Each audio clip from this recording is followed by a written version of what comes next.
Assalamualaikum warahmatullahi wabarakatuh. Halo teman-teman semuanya, balik lagi sama Fahri di channel YouTube Galeri Fahri. Oh ya teman-teman, hari ini tuh Fahri lagi seneng banget. Fahri bahagia banget karena Fahri alhamdulillahirobbilalamin berkesempatan untuk bertemu dengan beliau, sosok orang yang sangat hebat, yang Fahri kagumkan, Fahri banggakan, dan beliau adalah panutan untuk kita semua nih, generasi penerus di masa depan atau masa yang akan datang. Teman-teman penasaran siapa beliau? Tonton terus videonya sampai akhir dan ikutin terus Fahri, jangan di skip-skip videonya. Oke? Biar nggak lama-lama, langsung aja kita berangkat. Let's go!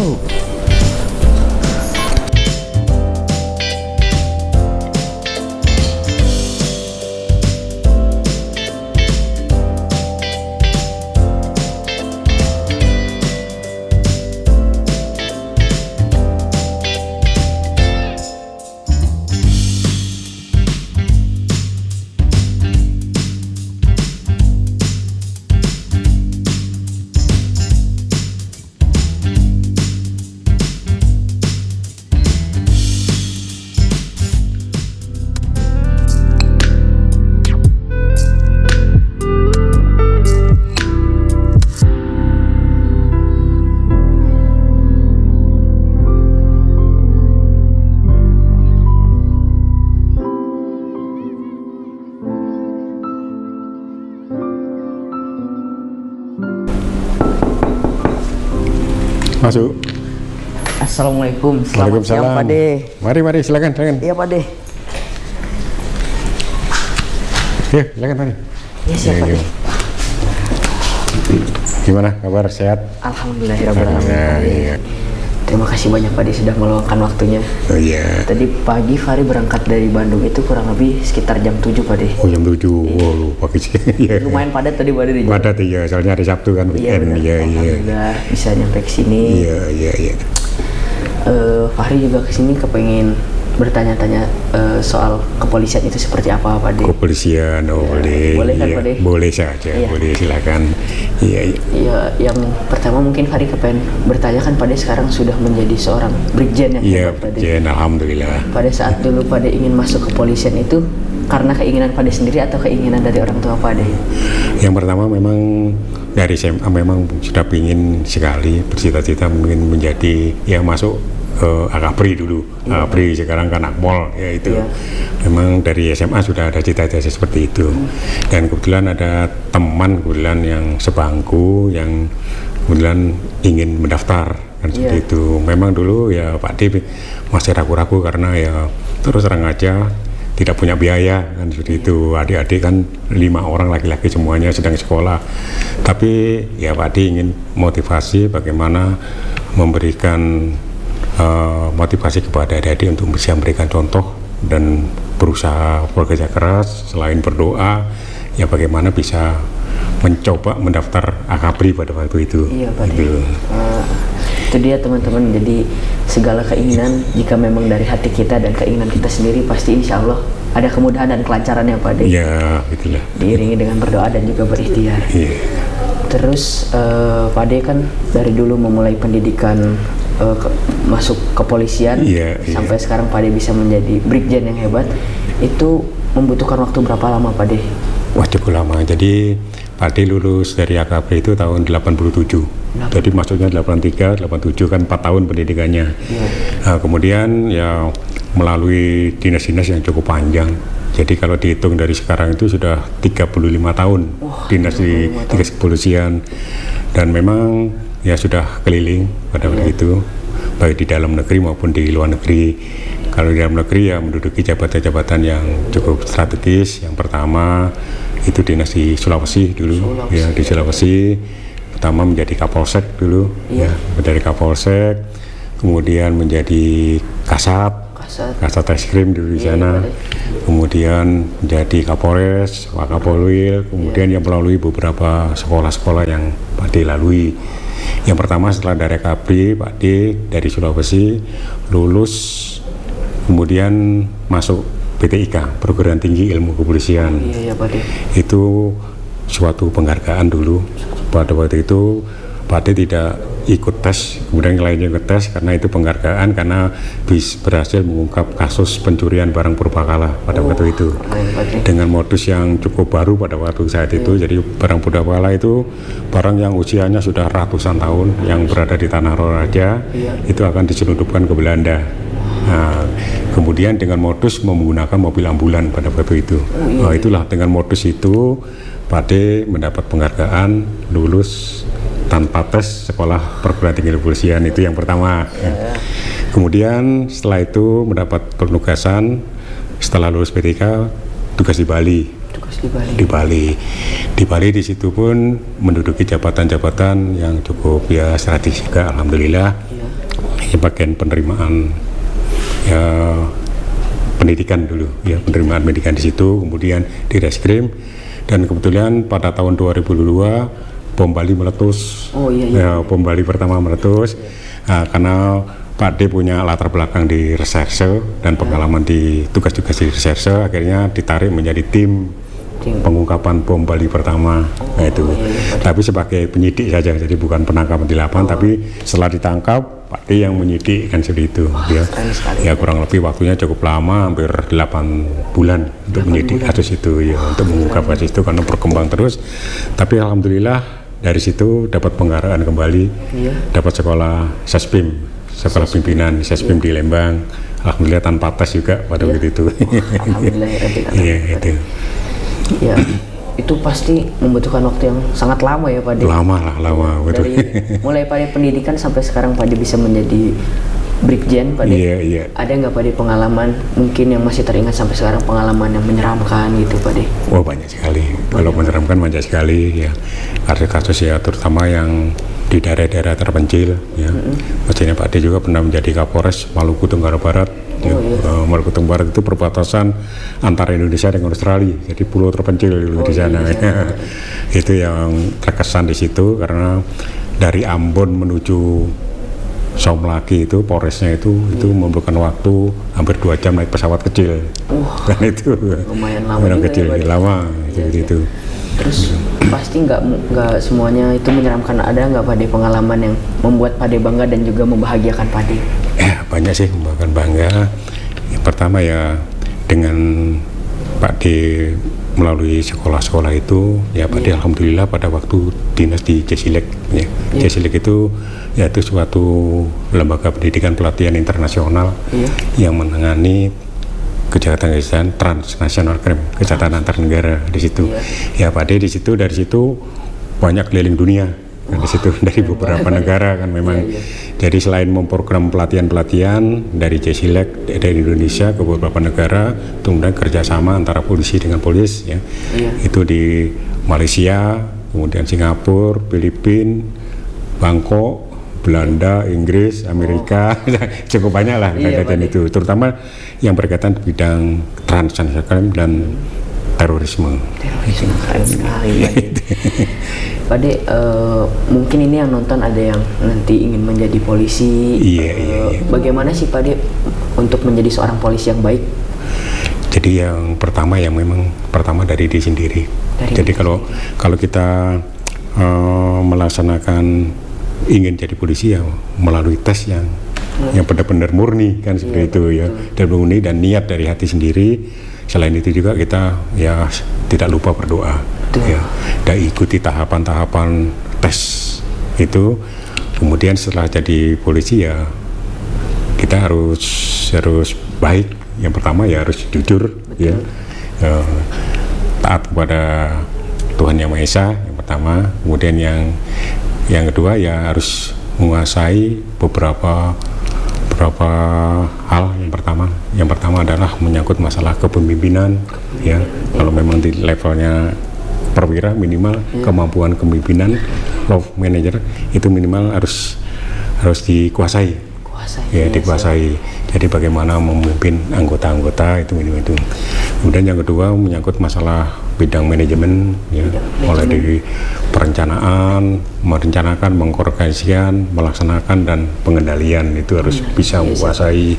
Kemudian yang berikutnya ya harus bisa komunikasi komunikasi terutama kan kita kalau tugas polisi kan berhadapan dengan masyarakat. Betul, minimal Pak. harus kita bisa menguasai bagaimana teknik-teknik komunikasi dengan masyarakat seperti itu kan. Nah itu dia teman-teman, mungkin teman-teman kedepannya ingin ada yang menjadi seorang polisi, itu tadi yang sudah Pak De sampaikan, harus terutama itu niat dari hati, berdoa, berikhtiar, dan juga harus disiplin ya Pak De. Ya, disiplin itu pasti. Nah Pak De, kan Fahri itu sekarang masih kecil dan mungkin yang nonton juga ada yang nanti akan menjadi penerus masa depan. Mungkin Pak De ada pesan-pesan untuk Fahri dan juga teman-teman yang akan menjadi penerus di masa depan Pak De. Baik, terima kasih. Jadi untuk penerus depan yang pertama ya memang kita harus yang pertama ya harus taat dulu ya pada beribadah yang pertama, kemudian disiplin, kemudian yang ketiga ya harus bekerja keras. Itu. Yang berikutnya dengan menghadapi situasi kondisi saat ini harus bisa mengikuti perkembangan ya. Baik itu teknologi maupun perkembangan situasi yang saat ini terjadi. Jadi kan sekarang zamannya sudah berubah. Jadi kalau kita tidak bisa berubah, bisa tergilas dengan perubahan itu kan. Betul itu Pak De. Apalagi sekarang dengan ya sistem pendidikan, apalagi Pak De sekarang kan menggeluti di bidang pendidikan. Ini sudah jauh berubah dengan pendidikan yang dulu, lebih banyak menggunakan teknologi ya kan, seperti itu dengan situasi pandemi saat ini seperti itu. Nah Pak De, sekarang Pak De itu menjabat sebagai apa Pak De di lingkungan? Baik, terima kasih. Jadi Pak De saat ini menjabat sebagai wakil kepala sekolah pembentukan perwira, kepala stupa, wakil kepala stupa. Iya Pak De. Kegiatan apa saja yang mungkin Pak De lakukan di lingkungan stupa ini Pak De? Di stupa ini memang ada beberapa program pendidikan yang dilaksanakan di sini. Yang pertama adalah sekolah inspektur polisi, ya. Itu yang dari bintara menjadi perwira dengan waktu lama selama 6 bulan pendidikannya. Oh iya Pak De. Kemudian yang kedua adalah sekolah alih golongan. Alih golongan. Ya itu hanya 1 bulan yang mungkin bulan depan akan dilaksanakan pembukaan. Ya Pak De. Kemudian pelatihan lain yaitu pelatihan yang dilaksanakan oleh polisi kehutanan, kemudian dari BRI itu juga melaksanakan pelatihan di sini. Dan sekarang juga ada program baru yang dilaksanakan dari Pak Kapolri yaitu sekolah inspektur polisi yaitu khusus yaitu kedokteran. Itu jumlahnya 200 orang. Ini yang berasal dari dokter disekolahkan untuk menjadi dokter kepolisian nanti yang berpangkat perwira. Wah iya Pak De. Kalau boleh tahu Pak De udah berapa lama bekerja di stupa ini Pak De? Menjadi kurang lebih hampir 3 tahun. Hampir 3 tahun di sini. Iya Pak De. Wah Pak De, Fahri jadi penasaran. Boleh nggak Pak De Fahri keliling-keliling stupa gitu Pak De? Oh boleh silakan. Nanti kita antar untuk tur fasilitas di sini yang ada di stupa. Iya. Siap Pak De.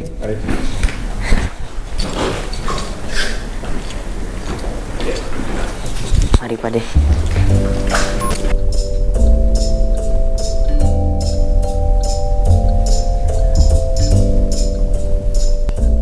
Pak De, Fahri dari tadi lihat itu banyak kayak penghargaan. Ya, itu apa aja? Itu artinya apa aja Pak De? Ini ada tanda penghargaan. Iya. Jadi ini ada dinas selama 8 tahun, 16 tahun, 24 tahun. Iya. Nah, kemudian ada tanda operasi di luar. Di luar pembegasan di luar wilayah dari konflik. Iya Pak De. Ya. Kalau misalkan yang ini, yang sebelah sini. Yang ini penerjun. Dulu waktu selesai taruna, ikuti klub Borobudur di Jawa Tengah. Terjun, dapat ini. Kemudian ini di penyelam. Ya, penyelam dulu melaksanakan untuk mendapatkan ini, yaitu melakukan penyelaman di Pulau Seribu dulu. Di Pulau Seribu. Dengan pola air. Oh iya Pak De. Keren sekali Pak De. Hebat sekali. Nah ini lapangan untuk pelatihan ya Pak De? Ini untuk pembukaan dan penutupan pelatihan-pelatihan dari program-program pendidikan yang dilaksanakan di stupa. Kemarin terakhir tanggal 13 yaitu penutupan sekolah inspektor polisi angkatan 50 itu dilaksanakan di sini yang langsung dipimpin oleh Bapak Kapolri. Untuk sekarang kita ajak untuk melihat lapangan tembak. Oh iya, siapa deh? Kemarin kemarin baru diresmikan. Baru diresmikan. Jadi lapangan tembak itu digunakan untuk latihan para siswa Iya. dan juga para staf dan juga mungkin dari instansi dan lembaga lain yang ikut melaksanakan ini juga ada. Oh iya. Diresmikan tanggal berapa Pak De? Kemarin tanggal 17. 17. Oh. Ke atas Pak De ini. Iya, ke atas. Oh iya. Ini lapangan golf. Iya. Banyak yang main. Iya bener Pak De. Oh iya tuh banyak Pak De pada main.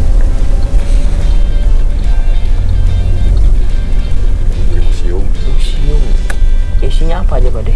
Oh itu ya ada foto-foto sejarah Sejarah. dari mulai berdirinya stupa, sejarah stupa sendiri, Iya. sejarah polisian. Keren Pak De. Oh ini lapangan bola. Ini lapangan bola. Karena sekarang situasinya COVID, untuk umum tutup dulu, biasanya ramai. Oh iya Pak De.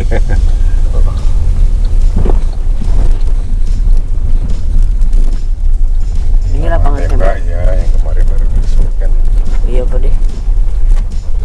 Pak De, kalau misalkan di Bara itu sekarang ada beberapa siswa yang sedang menginap di sana. Sekarang tinggal 202 siswa. 202 Yaitu siswa. dari program SIPSS kedokteran. Oh iya Pak De. Kebetulan kemarin yang 44 itu diberangkatkan ke Papua untuk Iya. mereka PON Iya Pak De. karena mereka dokter-dokter untuk membantu vaksinasi di sana. Oh Jadi iya Pak De. 44 kemarin baru kita berangkatkan ke Papua. Baranya di mana Pak De? Ada di atas. Di atas. Jadi melakukan pendidikan di sini selama 2 bulan. Itu mereka menjadi perwira polisi. Ya, menjadi dokter polisi. Kalau yang sekarang sedang menginap itu siswa-siswanya sudah berapa bulan Pak De? Sudah 1 bulan. 1 bulan. Tinggal 1 bulan lagi selesai. Oh iya Pak De. Biasanya kegiatan apa saja Pak De yang dilakukan oleh siswa-siswa yang ada di sini Pak De? Oh, kegiatannya yang pertama itu setelah masuk mereka melakukan basis, Iya. kemudian melakukan pelajaran baik itu teori maupun praktek. Iya Pak De. Wah, keren sekali. Ini luas, jadi alokasinya sekitar 1.500 siswa. Oh begitu ya Pak De. Kalau luas tanah stupa ini berapa Pak De? 64 hektar. Oh luas banget itu 64 hektar. Ini perumahan-perumahan staf. Oh iya Pak De, di sini. Ini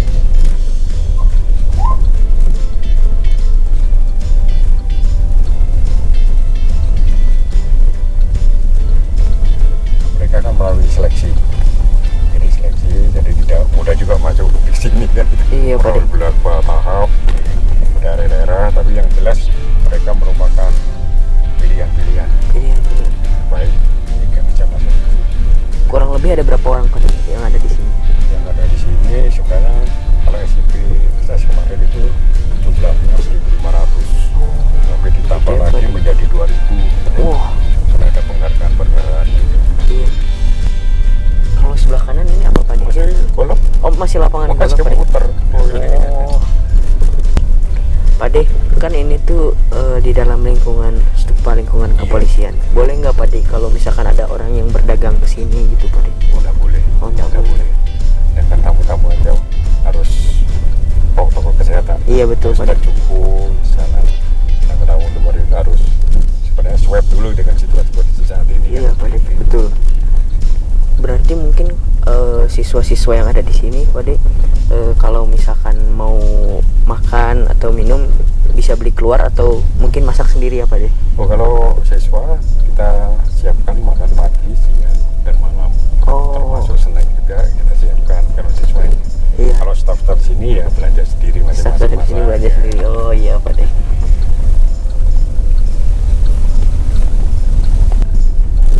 Nanti bulan depan baru ramai lagi. Masuk 800 orang lagi. 800 orang lagi Pak De. Wah keren sekali. Alhamdulillah Tadi bersyukur banget Pak De bisa ketemu sama Pak De, berbicara sama Pak De, bisa keliling-keliling di sini. Aku tuh sebenarnya agak deg-degan Pak De ketemu sama seorang brigjen yang hebat Pak De, Jenderal Eko Rudi Yuswanto. Waduh, Sekali lagi terima kasih banyak ya Pak De, sudah meluangkan waktunya untuk Fahri. Semoga kedepannya Pak De menjadi orang yang sukses, yang hebat Pak De. Pak Fahri ya, merupakan generasi terus nanti. Iya Pak De. Nanti mengharapkan ya yang pertama ya harus rajin, Iya Pak De. disiplin, kemudian ya menjadi anak yang soleh. Siap Pak De. Ya, jangan lupa ya selain belajar, berusaha dan berdoa. Siap Pak De. Terima kasih banyak. Alhamdulillahirobbilalamin.